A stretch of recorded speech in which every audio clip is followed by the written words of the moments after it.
So we're gonna have to have a special meeting to discuss all that. But just expect Friday or this weekend, at the latest, I would say Saturday, so really Friday, that you'll be able to sign up for grading session for homework for the next week and the following week. I mean, if you look, next week and the following week, which will be 2 weeks before Thanksgiving. I will be grading homework 5, which will be due basically in 2 weeks. And understand Thursday, I'm actually not going to be here. I will be doing the lecture online. And by the way, for my 381 class, I didn't mention that. The class today, I want to mention that. But so I will be doing a remote lecture and on lecture for both classes on Thursday. Okay? So Thursday will be an online lecture, and I will specifically go over all of the requirements for the final project on Thursday. Okay? So I will walk through all of the things that your final project is supposed to do. And that's all going to be on. Okay? We'll also do one other online lecture, which is the week of Thanksgiving. So this is an online lecture as well. All right, so just be aware. Thursday is going to be online. The Tuesday, the week of Thanksgiving, will be online. All right. Did have a couple of students ask about the .env file. When you submit your homework, the .env file that you used should be in your zip file. It should not be in version control. Again, this is something that I just want to get you used to, right? It's not secure to have the .env file, which presumably has credentials type things you want to keep secure.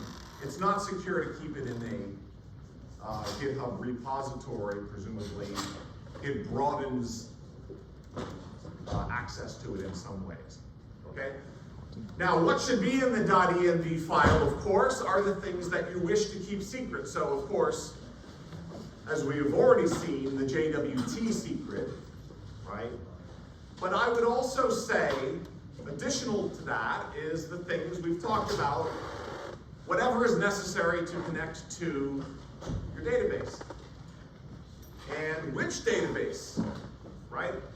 As we mentioned in the homework assignment, your .env file, when you load that, your program should be able to look at it and figure out, am I using a Postgres database, or am I using a Mongo database?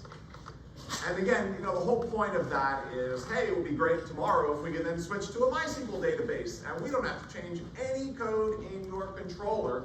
And that is one of the criteria the TAs will be using for grading. Okay? Can we change to a new database and not have to change one line of code in the controller? That is one of the criteria. Okay? The criteria should be completely ODM ORM free. Right? Any other questions as far as homework 4 is concerned? Yes? For the example of the file structure you showed us, there's only 2 index.js files in the MongoDB and Postgres SQL. We're still fine to have like a models folder in those 2 files, right? You absolutely can do that, and it probably would be a good idea to do that. Yes, you absolutely can. All right, so the question is about this file structure here. Right here we have a DB directory, and currently the model stuff, the schema stuff, is somewhere else. Probably it should be in here. Like all the MongoDB stuff should probably be in here.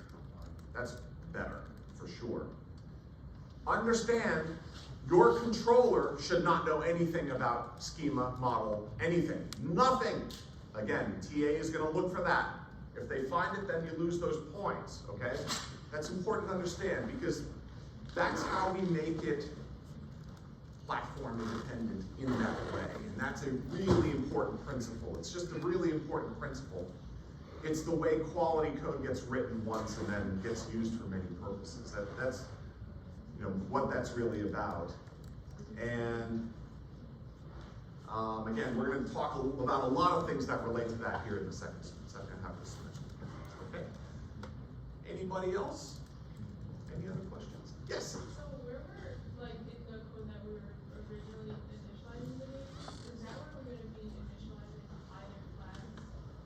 Yeah, so this is a tricky question. So the question is, where we were initially initializing the database in the code that I gave you, what are we doing with that now? And the answer to that question is, if you look at the description of the homework, we still have to connect, right? If we're using Postgres, we have to connect. If we're using Mongo, we have to connect. But presumably those two things connect in different ways, right? They have different libraries and they connect in different ways. So they really should have their connection implementation inside of their own directories and presumably inside of that index file. And I think I may have even said in the description, if I recall, that both of those should have a connect method, okay? So where your connect function currently is located, which I think is in just dbindex.js, right? I think currently it's just in there. And I don't even know if there's a function, it's just like, it's in the script, right? I think what I said in the instructions is now you need a class for your database manager, which is like the parent class, which has all of the dummy methods that you would implement. And then each implementation would then, so that dummy class database manager would have a connect function, which maybe just prints out, you haven't implemented the connect function, right? And then your MongoDB would have a connect function, which would connect to Mongo. And your Postgres file, index.js file, would then have a connect function, or your Postgres database manager would have a connect function, and it would connect. And now the tricky part is this. The controller code would call both of them the same way. It would just call connect. And presumably connect would use things from the EMB, right? And then would connect the way that it would be done for that database. Okay, everybody with me on that? And then inside of those database manager classes, they would also do all of the other important things that they need, right? But now the tricky part here, again, I'm not exaggerating, this is maybe the most important thing that you can learn this semester. Right? But it's tricky because the important thing here is, okay, the controller now has to talk to both of these things in a similar way. And yet, the way they actually put things in the database is quite different, right? So you have to come up with method signatures and the way that you're sending data to these methods that's common to both, but then they use them in different ways to talk to different databases in different ways. And that's, I think, probably the trickiest thing in the assignment, right? And this is like generalization and customization. We're going to talk more, hopefully, about Thursday in the online lecture. That's a really important skill. It's maybe the most important skill. It's a tricky skill, right?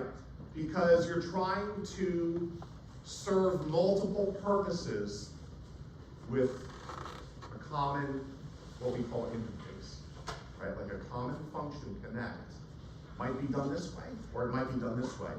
But to the controller, it just deals with it in one way, right? And depending on how it was made, like how that database manager object was made, will determine whether it's done the Mongo way or the Postgres way. Okay? So yeah, each of those files should have a different database manager, which should extend presumably database manager, and each of them should have a definition of the method connect, and so then which, depending on which one is constructed or instantiated, would then determine which one actually gets called when you connect, and as a result determines which database you're actually talking about. Okay? Anybody else, any other questions? Yes? For the V-test, we have to test each of our functions. So does that include the connect to database function, or do we just assume that it works? You know what happens when you assume, right? Then how would you like test it without already being connected? In truth, that is not the most important thing to test, okay? Because presumably we would do that once and never worry about it again. Whereas all of the other functions, you would worry about them a lot depending on the shape of the data in the database and what's in there and all sorts of things, okay? So I wouldn't worry about testing that, but there are surely ways of testing it. For example, if you have one of these things, you can check to see if you still have a connection, for example. But that's really not my intention with this assignment. My intention with this assignment is really to test the endpoints and the things then therefore that the endpoints have to do. And while I realize you have to connect to the database, you only do it once, and that's when the server is started, and it's not really associated with the endpoint, so to speak. Okay. Anybody else? Any other questions? Yes, all the way in the back. So when we submit, do we have to include the .env file like from the directory like locally rather than using GitHub? Yeah, so submitting in Brightspace, absolutely. Everything that's in the project should be submitted. Just the whole deal with GitHub is that I just want you to get into the habit of, in the real world, you should never, ever, ever put the env file in your repository. Like that gets distributed through some other mechanism in the real world. Think of it. Yeah.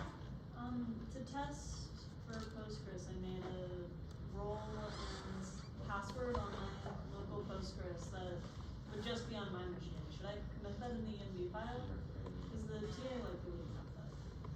Or, I mean, they could happen to have a user with my name and passwords.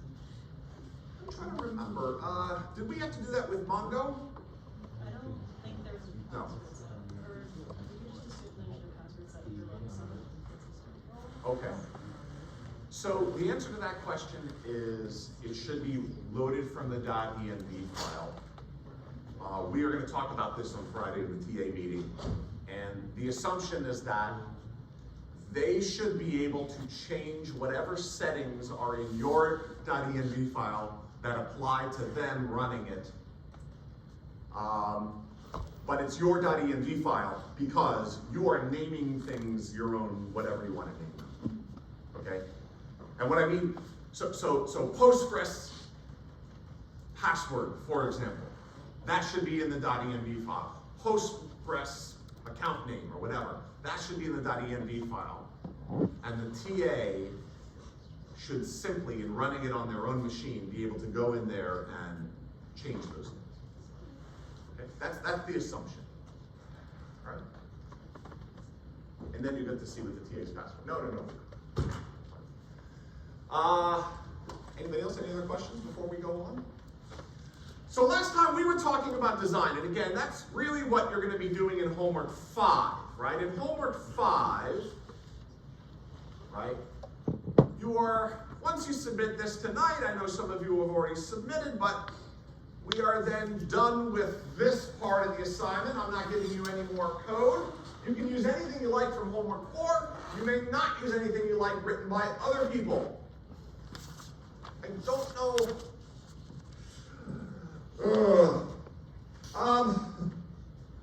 You're not allowed to use things written by other people, and that includes our buddy Al. You're not allowed to use things written by Al. Now, there are courses in this department where our buddy Al you are permitted to be using Al. In fact, my first 16 class last semester, you're going to be allowed to use Al for certain things, right? But, not for this assignment, all right? We want you to understand how all these pieces fit together. And I must say, I've had some students, ask me questions and show me code and ask me to fix things that was not written by them, that was written by Al, and they didn't understand how it worked and wanted me to fix it. That is not, a reasonable thing to ask a professor. First of all, you shouldn't be using Al. Second of all, if you don't understand the code that's written by Al, that's kind of the whole point, right? So don't ever do that. Don't ever go to your professor where you're in a course and you're not supposed to be using AI, and then you're asking your professor to fix things that were generated by AI. Anyway. Okay. That's advice for life. Okay, you need to have that awareness. Now, you basically have how many weeks to implement this, right? And we have homework 4. Let's see. 1, 2, 3, 4. Basically, you have 5 weeks. Okay? You're starting from homework 4. Of course, you're going to start off planning. And actually, planning, you're making lots of decisions. If you end your planning early, you can start working on it as soon as you want. Some students might actually say to themselves, all right, I'm going to start planning, but I have, might actually start writing code while they're planning. Like sometimes I do that because I'm not entirely sure what I want to do and kind of want to test things out while I'm doing it. I'm going to do a little demonstration on Thursday, again, of how to do a YouTube player within your application. And again, we'll talk about all the requirements of the application, things like that, in Thursday in the online lecture. But note, again, homework 4, you can use anything that you want in there, and we're going to extend it. We're going to make an application, right, a playlister, which of course there are many users, many playlists. We can search for songs, we can add songs to the catalog, we can make a playlist with songs that other people have added to the catalog, we can sort songs by how common they are in other catalogs, we can sort playlists and search playlists by the songs that are in by a bunch of different things. There's a lot of things that will require various query type of things. Okay? The user interface, is going to have some of the things that we have now and then some of the things that we don't. But there's going to be a lot of searching and sorting, certainly, which is like a huge percentage of what web applications do, searching and sorting. Okay? So all the stuff you learned in 1.14 and 2.14 right matters. Okay? All right. So we'll certainly get deep into that on Thursday, but you can kind of see, looking ahead, your plan, which is really your design, i.e., hey, what are all the files I need to make, and what are the types, i.e., instance variables or class names or components or things like that, right? What are all those things that I need to make? That's really what homework 5 is about, and then you're essentially spending the next 3 weeks to implement. Okay? So, after we go over this on Thursday, you basically have 5 weekends to work on the project. Is that right? 5 weekends? I think so. Something like that. All right, so last time we talked about, you said, hey, we want to make any sort of sophisticated piece of software, we need a plan, right? This is generally a good plan for life, right? Anything you want to do that matters, you want a plan.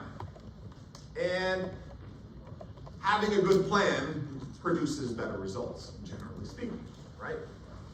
So we talked about with software last time, we said planning actually means a couple of different things. The first thing is we have to plan what we actually want to make, like how should it work, how should it look?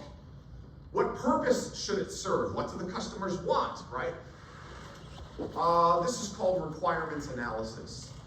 And we typically, during this, we produce a document which we call a requirements, a software requirement specification, or a spec for short. That's called requirements analysis, right? And again, in this assignment, I am doing this. I am telling you exactly what I want. I'm giving you what we call wireframes of the user interface. So you will see what we call mock-ups, right, which are approximations of what the user interface should look like. You have some leeway in terms of stylizing these things. I mean, what I always say is, you can make them look better, just don't make them look worse. All right, so if I give you mock-ups, if I give you wireframes of how your user interface looks, you can take some creative license and make it look better. Just don't make it look worse, okay? I do realize that's subjective, but We also, of course, when we're making a requirements analysis, as I have done with my document, we outline essentially how the application should work. And as we mentioned last time, this is done with use case diagrams, right? And again, I do that. Use case diagrams, right? These are technical descriptions of how the user will interact with the system, okay? I think we have less than 20 use cases in this assignment, although I've kind of combined some of them in ways, and I've simplified the document a little bit, just so that there's not so much noise in there, okay? I mean, these big giant documents can have a lot of noise. You're gonna make a design documentation, meaning, again, this is what you're doing in homework 5, and again, I don't wanna make you spend a huge amount of time on writing boring documentation that I'm not even interested in reading. In the real world, sometimes you have to do that, okay? Sometimes you have to write documents that have all these different sections, most of which are like NA, or not relevant, or just boring, repeated facts that you can find in other sections and things like that. Sometimes you have to do that just because it's required, okay? But I'm gonna try to pare down what you are actually doing in homework 5, such that you're really just focusing on coming up with a good plan, meaning, what are all the things that you have to build? What is in its entirety going to be part of the system that you are going to be implementing? Okay? So that's what the design and document phase is. So we went over that first phase last time. That was the requirements analysis phase. And today we'll talk about design, right? Specifically software design. And we will, as part of that, talk about some of the things that we have to understand about software, including things that are part of, what we would think of as object-oriented design and things like that. And then, again, on Thursday, we'll talk about the specific requirements of the homework, and we'll talk about the format that you're required to have for your design and things like that. Okay? All right. So I want you to understand, in the real world, of course, there are many different positions you might end up in here. Not everybody, of course, wants to be a software engineer. I do realize that, right? People here might, get a computer science degree and then might want to go to grad school and do something else. Or I have ex-students who are surgeons. I have ex-students who are lawyers. I have ex-students who have founded companies. I have ex-students who work on Wall Street. I have ex-students who are independently wealthy and just travel the world and, are professional photo posters online or something like that, with bottomless budget. Must be nice. But presumably, for those of you who want to go into industry and become a software engineer or something like that, you start off kind of as a programmer, right? And as a programmer, of course, you're typically working with a team of people, but it depends on the company that you're working for, or the project you're working on, or whatever. But presumably, you are handed specifications, right? So you are given specifications. Make this. Again, as I mentioned last time, I used to work as an engineer a long, long time ago, at another millennium, and I used to actually write specifications to give to software engineers, just to write small programs for doing various things, okay? And sometimes it was writing test code for testing certain things, and other times it was, we need access to all of this data in this format, write something that will generate all of that content so that it can be put together into a table that we can, so on and so forth. And we used to get an SQL person involved and things like that, right? So, and those programmers always, right, they loved to tell us, how vague our instructions were, of course, right? They wanted it to be more specific, to the point that we were almost writing the code for them. I mean, at some point, it seemed like, But that's pretty common. As a computer scientist, I get people from all over campus, from all over Long Island, sometimes from all over the country, all over the world, who will send me random emails acting like they have the greatest idea ever known to mankind, and if only I would just program it for free for them, You would not believe it. I have had people ask me to implement a game show for them, like I somehow care to work on their game show, and it always ends with, I don't have any money to give you, but you'll get a lot of experience from it, and then when I'm big, super famous, you can credit it. It's like nothing.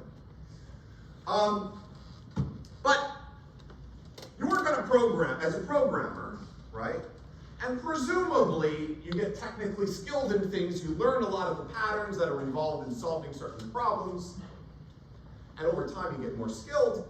And the idea is, hey, I want you to think about when you work on an assignment, even this assignment or the assignments that you've done this semester. If we were right now to say work on homework 2, presumably you would be able to do it more quickly than before, and that's probably true of every project you've ever worked on. Like the idea is, hey, if you make some application or if you solve some problem, at the end you're like, oh, if I had to do it all over again, well, you don't typically, right? I mean, usually, you're on to the next thing, right? You can almost think about life as that way, at the end of life, you're like, if I could do it all over again, I would do it so different, right? But as a programmer, many times you do have another chance, right? Version 2, or you go to work for another company, and they want to make something similar to what you've already worked on. Like you can take all the knowledge that you learned from programming something, you build a trading system for some cryptocurrency, now you know how to build a trading system in cryptocurrency, and now you can do so for another company, right? Whatever.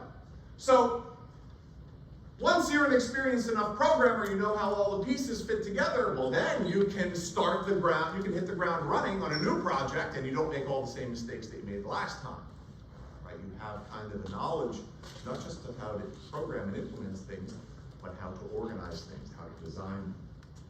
So design them, of course, we're talking about a level up from the programmer, right? We're talking about, hey, here is the system within which this thing is going to work, and let's decide how to organize the data. Maybe we'll even do some data designing. We'll decide on the shape of the data, and that's a whole other thing we'll talk about in course 16, is data design involving the shape of the data and things like that.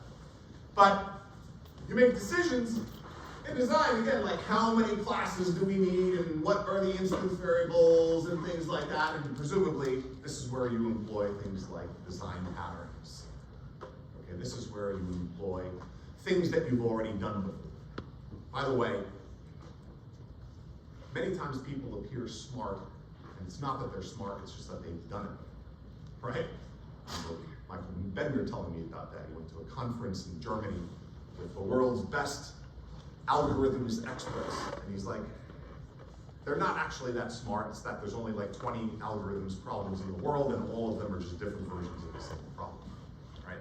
So certainly when you've seen it before, the second time around it's easier, right? Now, presumably you get some experience with design, and then you start to imagine larger problems, and you start to imagine how you can take the things that you've learned maybe in these software systems and then apply it to a much larger problems and even a whole family of different problems. And then you're really an architect, right? And you presume that at different points along the way, right, you're earning substantially more money, hopefully, okay?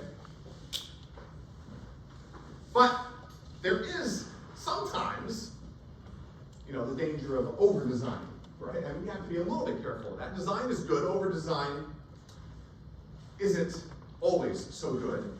And the reason is, sometimes you're over-designing when you don't really have great confidence in what you're designing, right?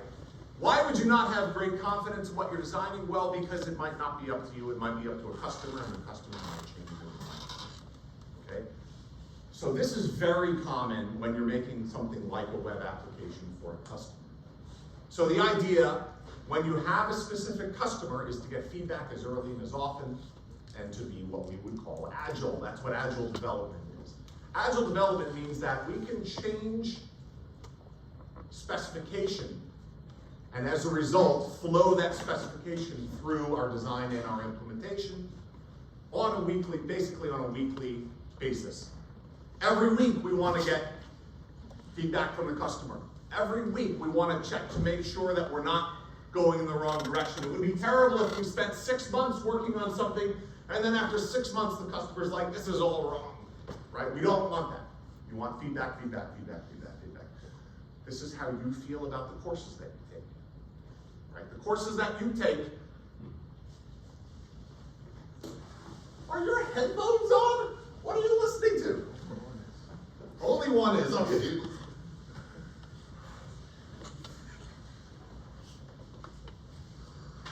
At least he's half listening to me. I mean, I guess I gotta take that as a victory. Oh. So, now I'm gonna forget what I was talking about. It's a half thing. So think in terms of the customer might one day want one thing, but doesn't really know how to express it, and maybe leaves some decisions up to you, and then when you bring those decisions forward, they might not like it, right?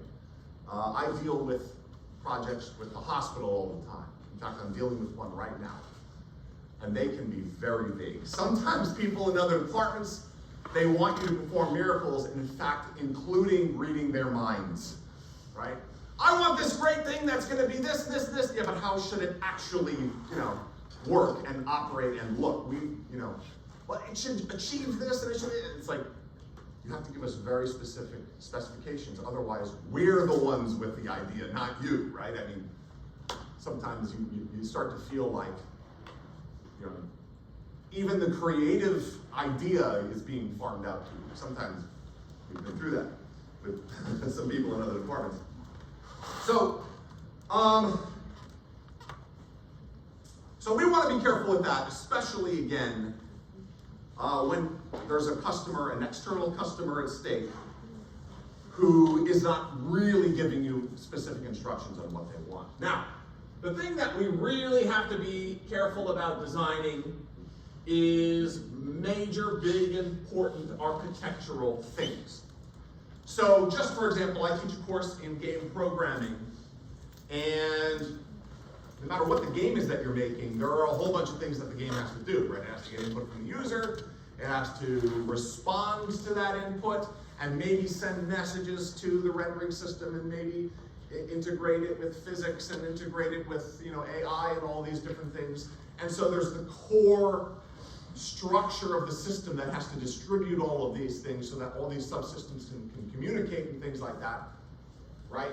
That has to be really carefully designed. That's pretty complicated, okay? And this doesn't even have anything to do with drawing or doing physics or doing AI or anything. It just has to do with the communication between all of these different subsystems, okay?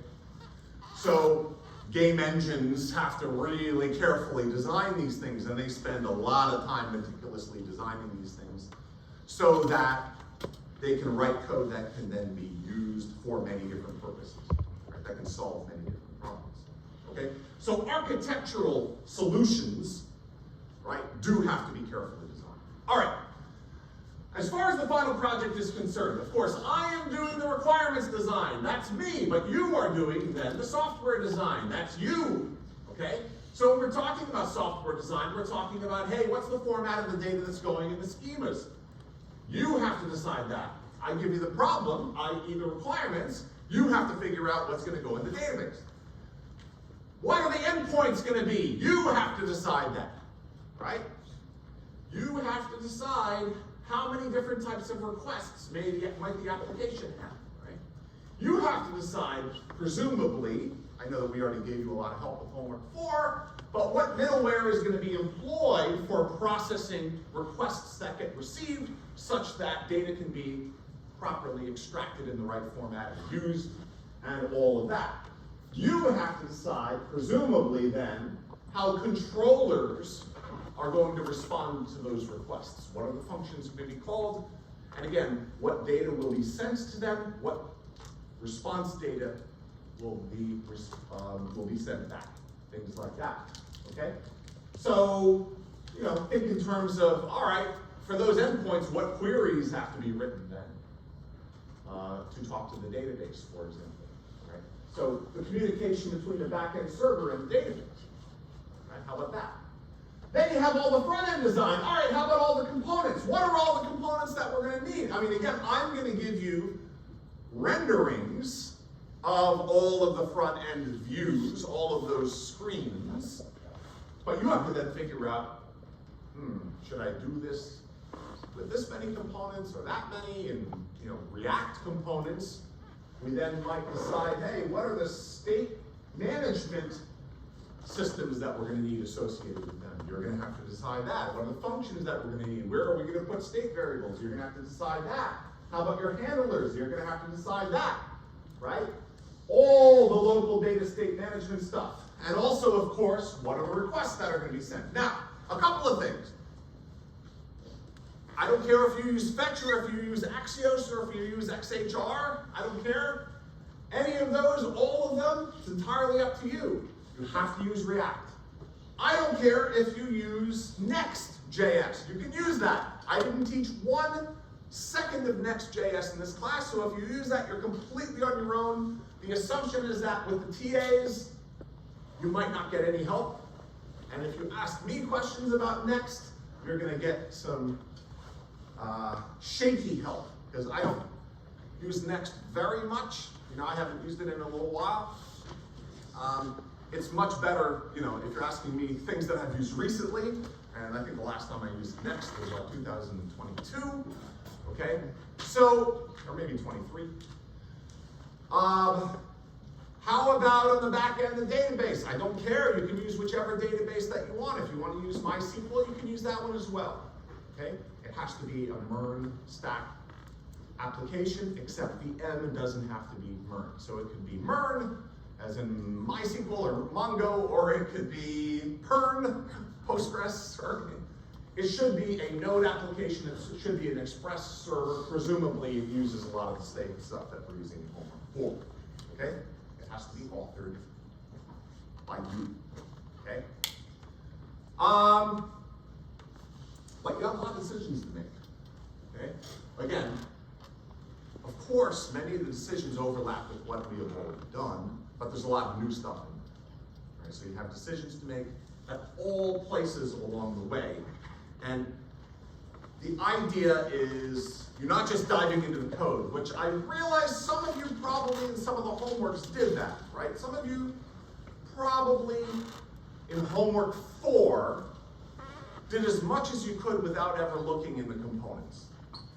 Or you just jumped into one class from the beginning. You didn't build it from the bottom up, so you may have ignored files that you didn't have to touch or deal with, but now you do.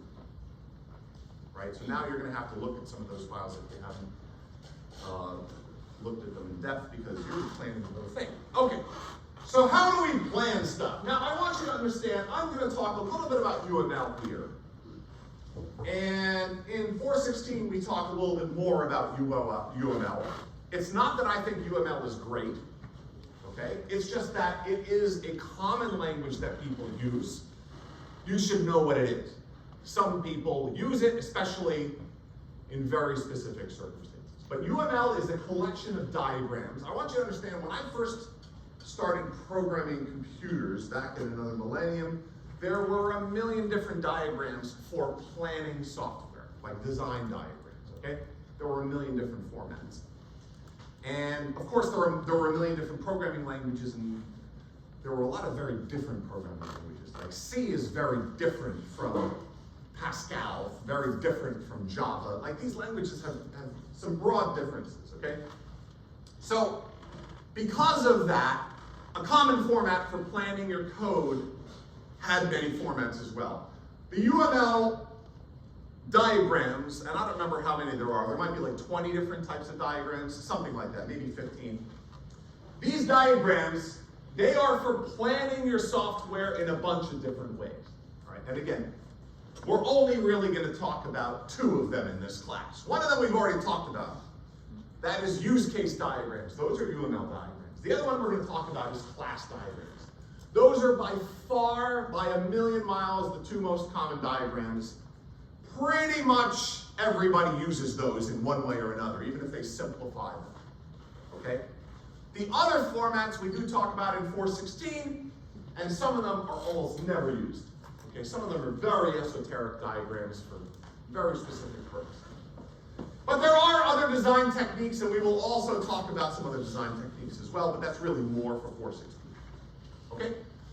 The point of UML diagrams, though, is we want to make it easy to plan what we're going to implement. Like, we want to make big, important, consequential decisions that we're stuck with, and we want to make good decisions. And it's good if we can do this in some sort of environment that helps us visualize how pieces fit together.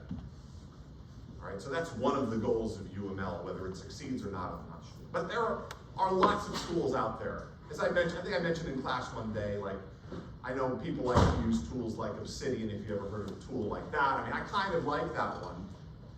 But there are other ones that kind of help you visualize the relationships between things, okay?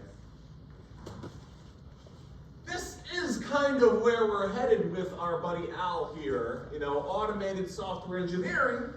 I mean, you know, more and more, I guess, AI is able to write low-level code, and then the idea is, well, you're a prompts programmer, or you're a designer, or something like that. At the moment, there is still a lot of complaints. I mean, I talk with a lot of my students. We have students who we deal with in our industry advisory board who either work at companies or run companies. They work as software engineers, or they have software engineers working for them. And to date, most of them still complain about AI. Most of them say we write stuff and then we have to spend so much time fixing it. One ex-student told me that in his company, they have these incentives for using AI, but the way that you use AI, you have to give it so much detail that it's almost better if you just wrote it yourself, and in the end, you don't have to fix it or something like that. So obviously, people are working on all of these things, and the rate of acceleration of how these things progress leads you to believe this is going to get better much more quickly, right? That's, I guess, what people are planning on. This is why Jensen Zhang is making all this money. But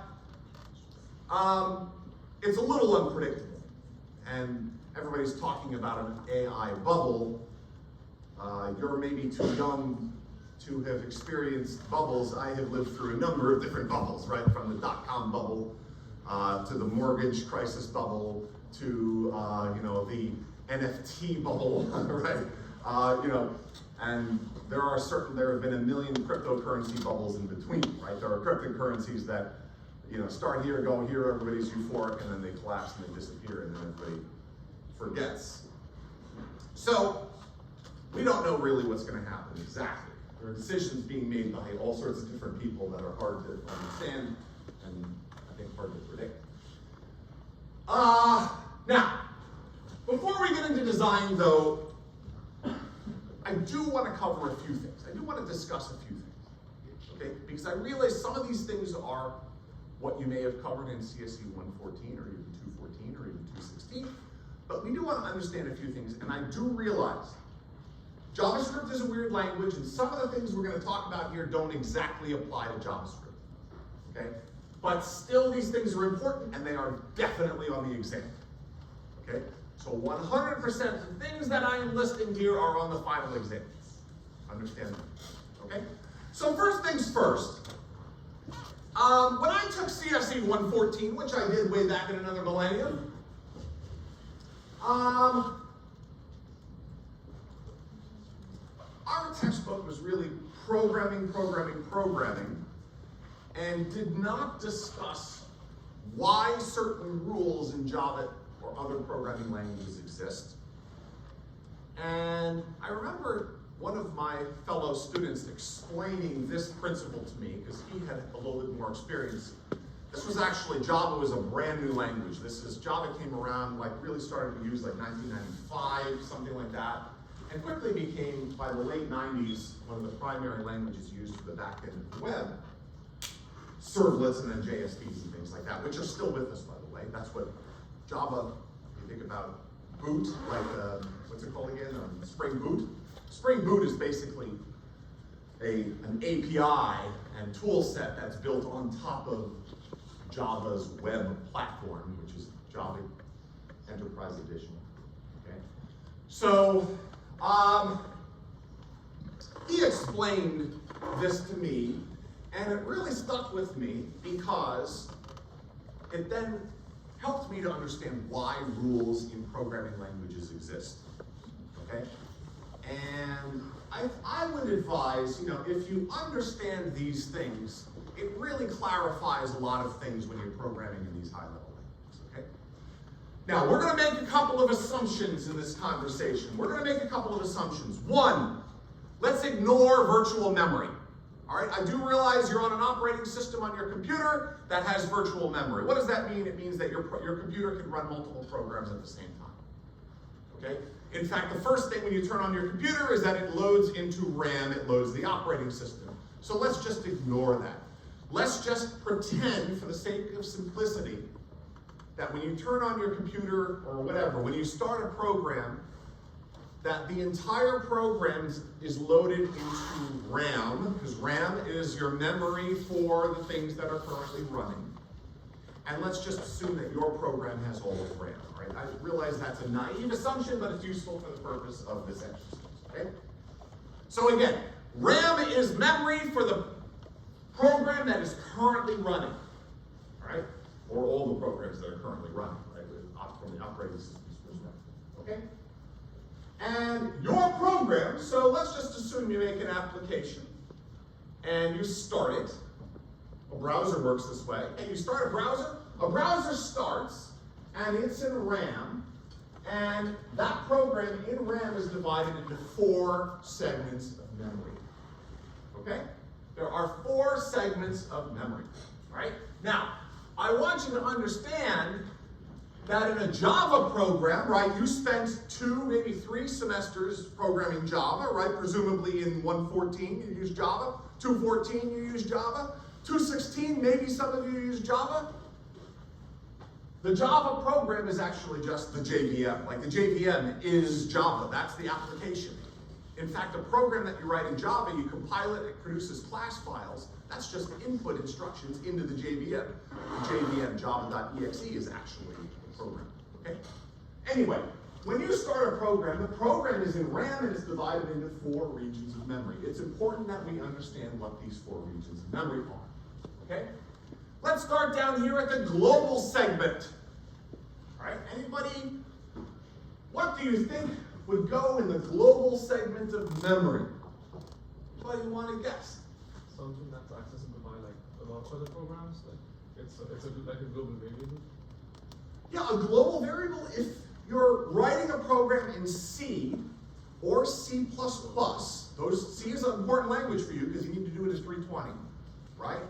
It's still an important language. It's a systems level language. If you have a global variable, that means a variable that's declared outside of any other function, okay? It is known at compile time. All right, everybody understand that? Means the compiler, it goes and it finds it, and it's like, oh, we're going to need a place in memory for this. So let's put it in the global region of memory. So when the program is started, whatever is deemed to be in the global region of memory is put there. So the global region of memory is for things that are known when you compile the program. Like data that you know you're going to need when you compile the program. So in C and C++, that's like global variables. Okay? In Java, that would be things like static variables. Like those are known at compile time. What do we know about global variables? Well, the idea is that they can be found at compile time. You know how much memory you need for them. Okay? I do realize they might be an array, and the array can grow, but it's just reserving a place for where the array will be stored, not necessarily everything that's in the array. It depends, okay?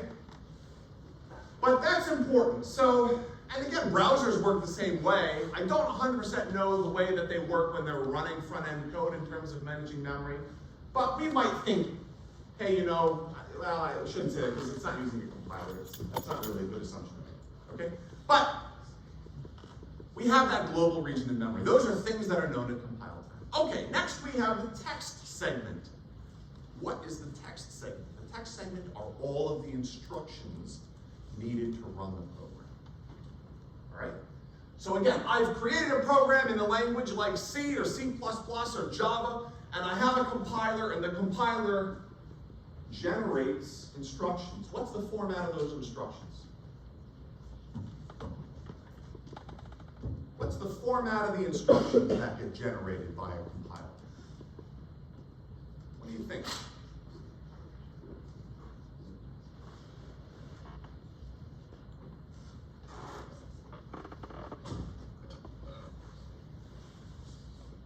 The format of instructions that get generated by a compiler.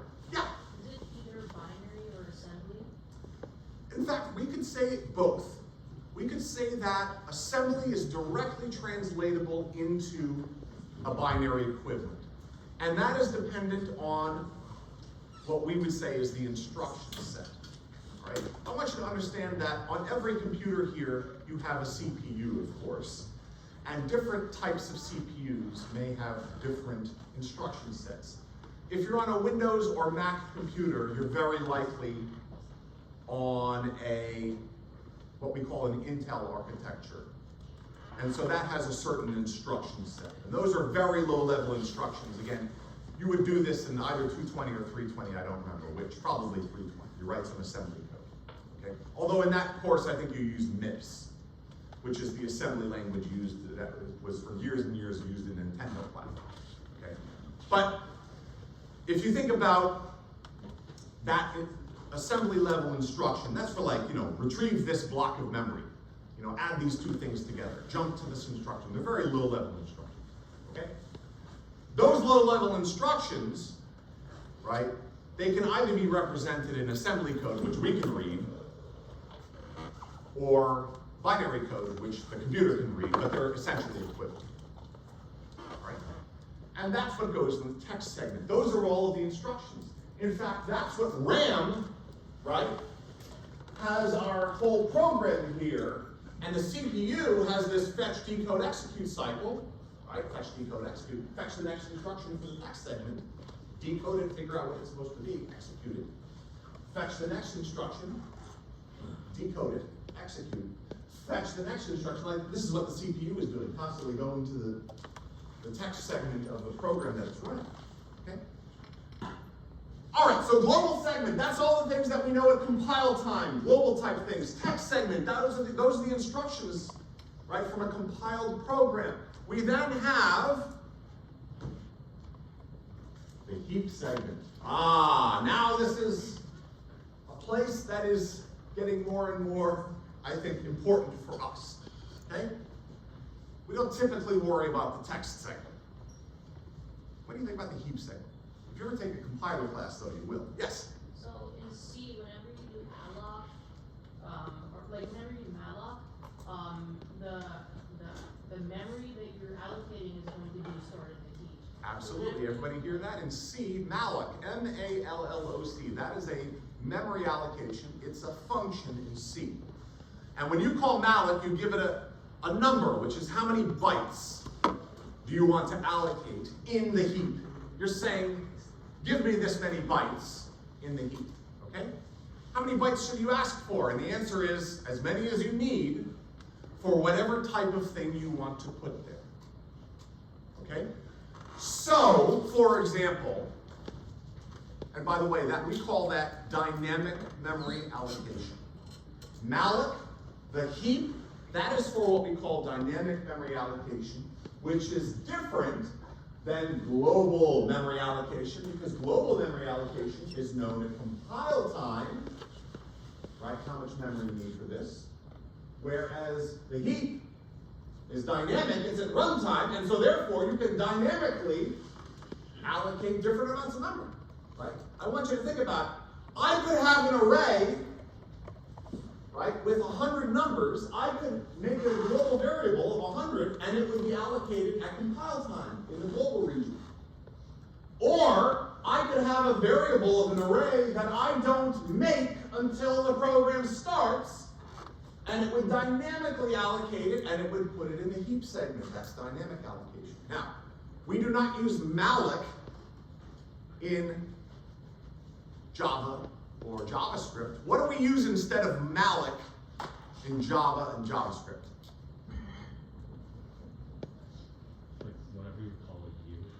absolutely. New is a keyword, and what it specifically means is give me a block of memory in the heap, specifically that place, no other place. New means the heap.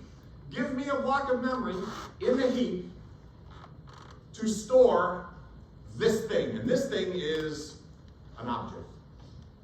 Okay? Now, again, malloc, you give it a number. You give it the number of bytes that you want. In Java, C++, C#, Python, JavaScript, you just say new and you give it the type, and the language is smart enough to figure out how much memory you need. How much memory do you think it does need? In Java, if I want to instantiate an object with new, how much memory is it going to set aside? So you want to try to explain that. That's a, yeah?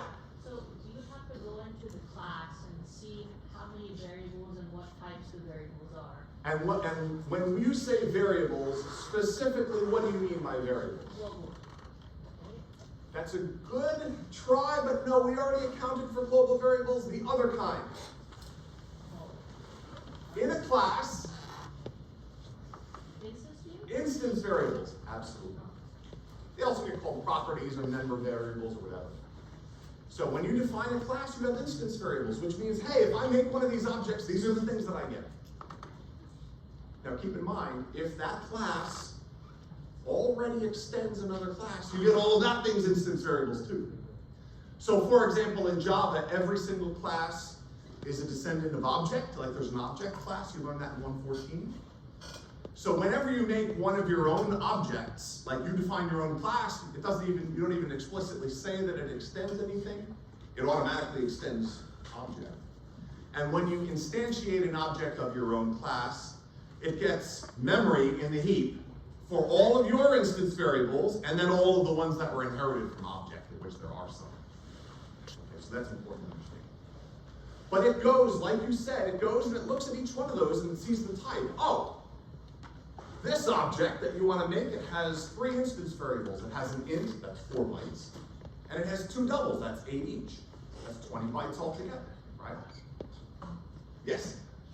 I don't know if you want to get super specific, but like it also needs to like align like to the largest type of thing. Where are my 381 students? This is something we talk about in 381, which is, yes, byte alignment because of word size and things like that. Depending on the order with which you declare things might actually even affect the order, but we don't worry about that too much in this class. If you want to take my game programming class, advanced game programming, we do discuss, and we even had an exam question specifically on that. The order with which you declare your variables may actually change how much memory is allocated for one of those objects, okay? Okay, but that's a heap. So a heap, anytime you say new, a block of memory gets allocated for one of those objects, which basically means enough memory to store all of its instance variables, okay? What if an instance variable is another object? How much memory would that require? So reference the object and then get more and allocate memory to that in a different position. Yeah, in Java, versus a language like C++, there's actually quite a difference there. In C++, another object usually means a pointer, which is just a memory address. Maybe we'll say that's 4 bytes. In Java, objects actually get ID numbers, and there are ID numbers referencing into a table, because Java maintains a table of all the objects, because Java has automatic memory management. Presumably you learned that in 216. If you didn't, there's a final exam question on it, because you were supposed to learn in 216. Objects in Java are managed in a table. And what does automatic memory management mean in Java? Yeah. Two things. So for that question, it's like automatic would be like instead of you having to like manually like allocate and like remember yourself, Java just has like whenever you call you, it'll do it for you, and then after time you can select it or free it, like if it's not being used. Yeah, and you have to be careful with it because there's something called an alias, right? Which means I make a variable and I give it I instantiated. So it is pointing to a place in memory. And then I can assign that to another variable. So I have two variables that are actually referencing the same place in memory, right? That's called an alias, okay? Now, the idea is that Java wants to make sure memory is used efficiently, so it can actually move data around in the heap without telling you, as long as it updates the address that's in the table, okay? Because in other languages, it doesn't do that for you, like C++. C# does do it for you. Again, these are managed languages. Python, C#, Java, these are managed languages. They're essentially optimizing the arrangement of data behind the scenes. But a language like C++, they're like, you do it. And if you want to remove something from memory, you have to delete it, and you can have a problem if you have another object, i.e. an alias, which thinks it has a memory address of something in memory that's already been deleted. It's not there anymore. That's called dangling reference. So, those types of things you can encounter in languages like that. Okay? Yeah? I think the other thing you're asking about, what if like, one of your instance variables is an actual object? I'm not sure for like Java, but at least for C, there is actually like a difference. Like it won't automatically convert it to like the actual pointer. Like if you store an object inside of like, a struct, it'll actually like give like how much space that inner struct needs. Whereas like if you instead like decide to store the pointer to a struct, it'll only store the size of the pointer. Yeah, so this is a C++ thing, again, something we do in the games course 381, which is that in that language you can either have an object, which means put the data here, right? Or you can have a memory address, which is a pointer, which then points to somewhere else where the memory is there. You can actually have both things. You can't have that in Java. In Java, we only have the ID number, right? And the ID number gives us access to the place in memory in the heap, okay? So again, I want you to, in your mind, associate new with give me a block of memory in the heap, such that for this class, I now have places for all the instance variables, right? That's what that means. Now, one more, the stack, what goes there? What goes in the stack? We're missing one big important thing as far as our programs are concerned. These things are known at compile time. There's the instructions. Those are things that we instantiate with new. What other types of variables are we missing? Big important one, yeah. I'm not 100% sure if I'm remembering right, but doesn't stack keep track of, at least in C, I don't know, but like it keeps track of like if you have recursive like programming, you're defining different variables and stuff. Now, that is definitely involved, like recursive calls will affect the stack. So will all other calls. Every function call will affect the stack. But the variables you define in those recursive calls, What kind of variables? like the scope variables that are only for that particular scope. And then you're reusing them, and so you keep. You use the word scope. I would use the word local variable. Yeah. And keep in mind that parameters inside of a variable, like arguments, those are local variables too. Okay? So local variables go in the stack. And that's why if you get infinite recursion, you get stack overflow.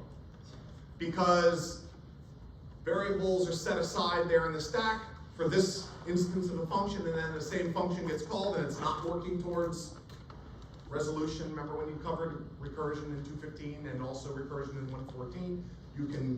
You have to be working towards the base case, the stopping case we also call it. And if it's not, you're going to keep putting stuff in the stack and until you run out of room. In fact, there is no hard border between the heap and the stack.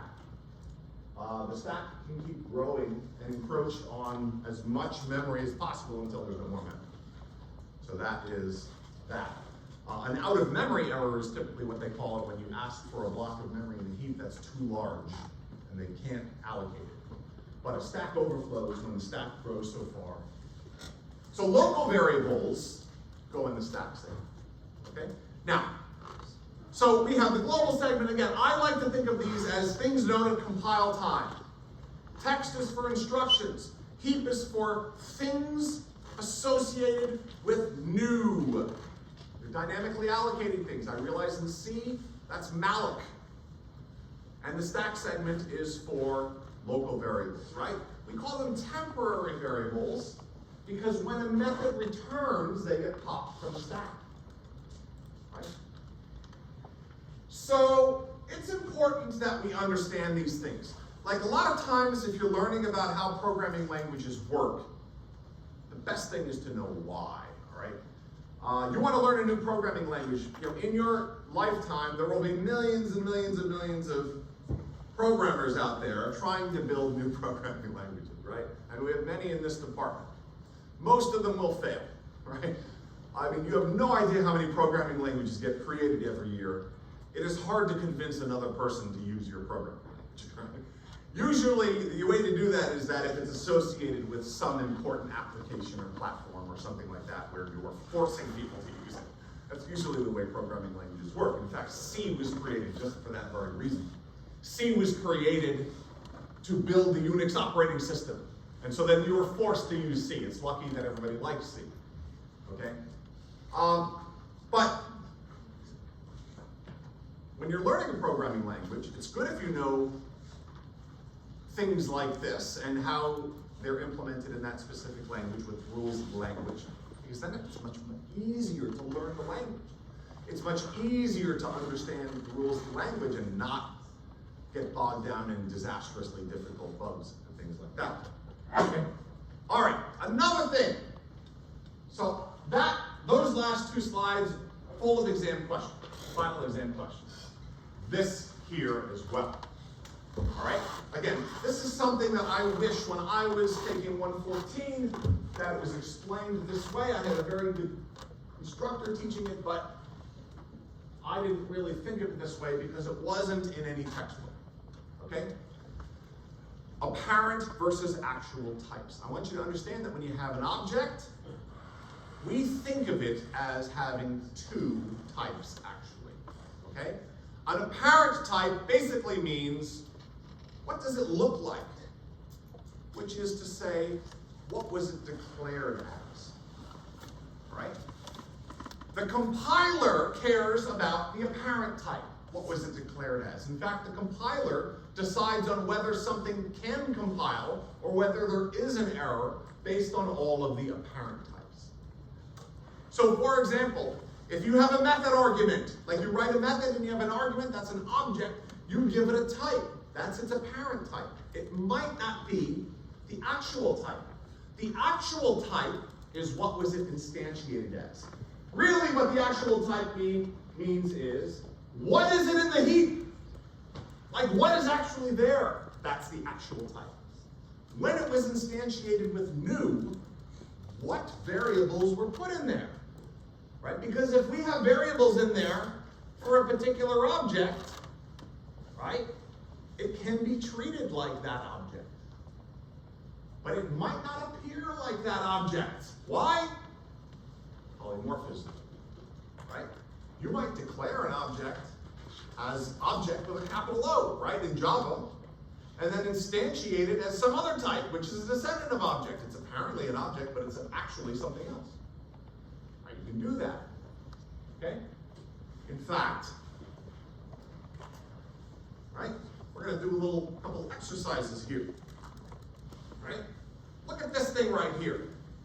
Person, right there. Student, right there. That is what we call an is-a relationship. Everybody see that?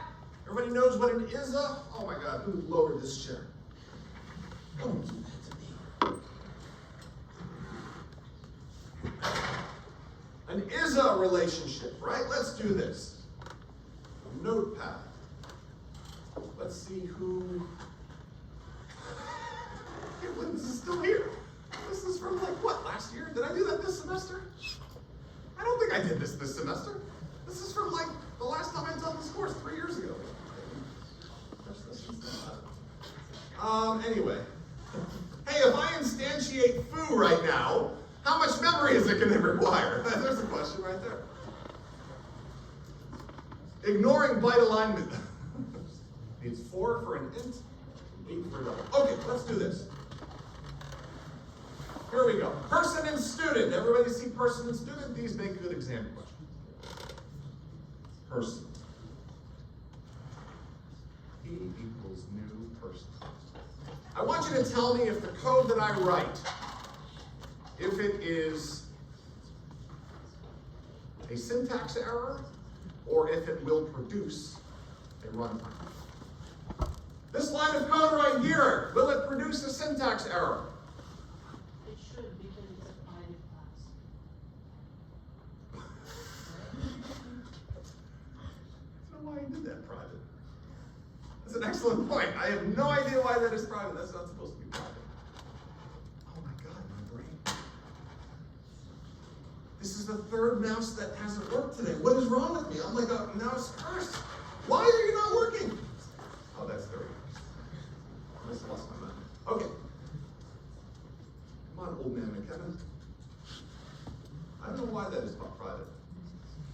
That might have been an autocorrect. I'll just say that it was. Okay. Now it's not going to produce that. Okay. Legal or illegal? What do we think?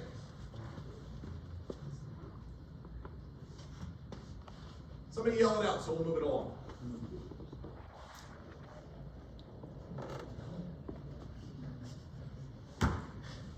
Legal or illegal? There's only two choices. Somebody just yell something.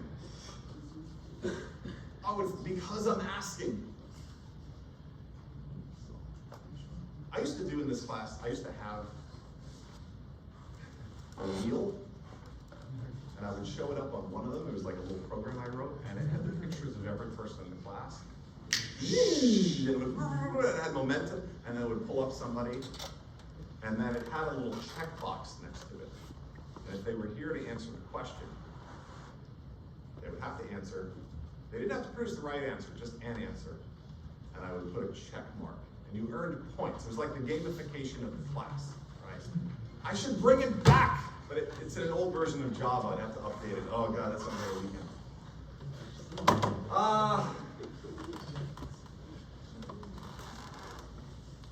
The wheel of students, I called it something like that. What do you think, legal or illegal? Legal or illegal?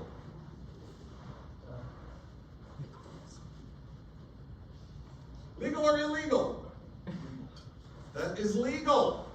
Perfectly fine, right? Why? What's the apparent type? What's the apparent type? What's the apparent type? Person. The apparent type is person. Why? Because you said it to, you initialized it at first. No. What's the apparent type? Person, Why? because that's to the left of the variable declaration? Yeah, it was declared as a person. That makes it the apparent type. Now go back to doing what you're doing. That was on the left of the variable. It was apparently person. Right? Why? That's what it looks like. That's what the compiler enforces all rules with. This is important to understand. The compiler enforces all rules according to what it was declared as. Okay. How about next one? Let's see. Student. S equals new student. Legal or illegal? And really what I'm saying that I'm saying from the compiler's perspective. Is that legal or illegal? Legal. Legal. What's the apparent type of S? It is student. Why? Because it was declared as such. The compiler is like, yeah, that's fine. You are instantiating a student and you're giving it to a student, that's fine. Okay. Now, P, what is the actual type of P? Person, why? That's what it was instantiated as and is in the heap, correct, right there. How about student? What is the actual type of student of S? It's student. Why? That's what it is in the heap. That's what it was instantiated as. All right, how about this? Let's see. Person. I'm only calling on people who are on their phones or devices now for the rest of class. That's the new rule. P2 equals P. Is that legal? Find me somebody on a Is that legal? Yeah, P2 is assigned P. Is that, it's not equals, it's a sign. Is that legal, that line of code right here? It's legal. What is the apparent type of P2? Why? I didn't initialize it as person, I declared it as person. That's why it is person, okay? Now, I initialized it as person as well, but that's its actual type. Understand? On the other side of the equal sign, that's a sign. That is its actual type. On the left is the declaration. That's its apparent type. Who cares about the apparent type?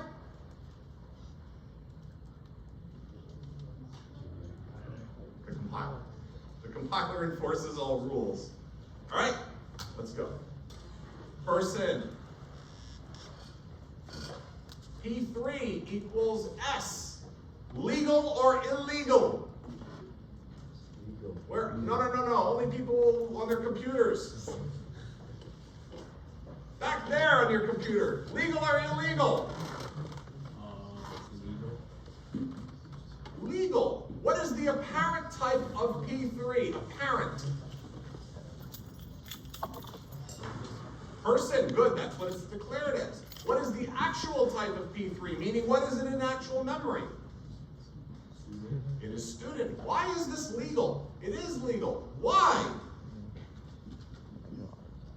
I remember when I took 114, I tried to memorize this because it was not really explained in the textbook. But understanding why means you never have to memorize anything again. I am the worst at memorizing things. I'm just terrible at biology. Those are my worst subjects. Yes? It's like what you're assigning to a student, so the compiler will check to see if the student class has all the stuff in the person class. Yeah, the idea is that, hey, a person has everything that it needs, because in memory, a student also has everything that a person has, right? So it can be treated like a person, right? So this is perfectly good. Yay, that's good. We're happy, okay? How about this one? All right? That one's okay. In other words, P3, the apparent type is person, the actual type is student. How about student S2 is P3? How about that one? Now we know P3 is apparently a person, it is actually a student. Okay, this line right here, good or not good?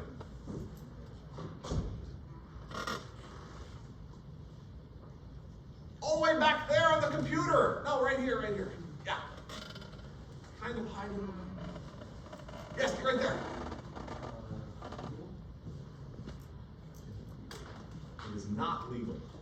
Why is it not legal? Because person doesn't have everything a student has. But this isn't a person, it's a student. But then because you declared a student, but the student is signing up. Declared as a person, as a student, as a person, the compiler only looks at the declared type, the apparent type. Okay? Now, if I were to say,